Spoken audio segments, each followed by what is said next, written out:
ഓരോ ദിവസവും നമ്മളുടെ കണ്ണ് നിറയുന്ന രംഗങ്ങളല്ലേ നമ്മൾ കാണുന്നത്. ഫലസ്തീന ജനതയുടെ സങ്കടം നമ്മൾ കാണുന്നവരാണ്. ഫലസ്തീന ജനതയുടെ സങ്കടം നമ്മൾ കാണുന്നവരാണ്. എന്റെ പ്രിയപ്പെട്ട സഹോദരങ്ങള്, എല്ലും തോലുമായി പടച്ചവനെ ഒരു നേരത്തെ അന്നത്തിന് വകയില്ലാതെ പിഞ്ചു കുഞ്ഞുങ്ങൾ വീണ് മരിച്ചു പോവുകയാ. വല്ലാത്ത പരിതാപകരമായ ഒരു അവസ്ഥയാണ് ഇന്ന് ഗാസയിൽ നടന്നുകൊണ്ടിരിക്കുന്നത്.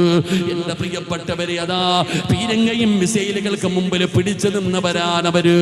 എന്തെല്ലാം വർഷങ്ങളായി എല്ലാ ശക്തികൾ കൊണ്ട് പലസ്തീന ജനത ഇസ്രയേല് തകർക്കാൻ പരിശ്രമിക്കുമ്പോ അതിന്റെ മുമ്പിൽ പിടിച്ചു നിന്നവർ കഴിക്കാൻ ഭക്ഷണമില്ലാതെ, കുടിക്കാൻ വെള്ളമില്ലാതെ പടച്ചവനെ അവര് വല്ലാതെ പതറുകയാണ്.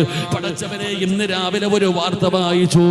വെള്ളിയാഴ്ച ദിവസം പടച്ചവനെ ജുമഅയ്ക്ക് വേണ്ടി ഇമാം കയറി നിൽക്കുമ്പോ, പ്രസംഗിക്കാൻ കയറി നിന്ന പടച്ചവനെ അവിടുത്തെ ഇമാം പറയുകയാണ്, വിശപ്പ് കാരണം എനിക്ക് നിങ്ങൾ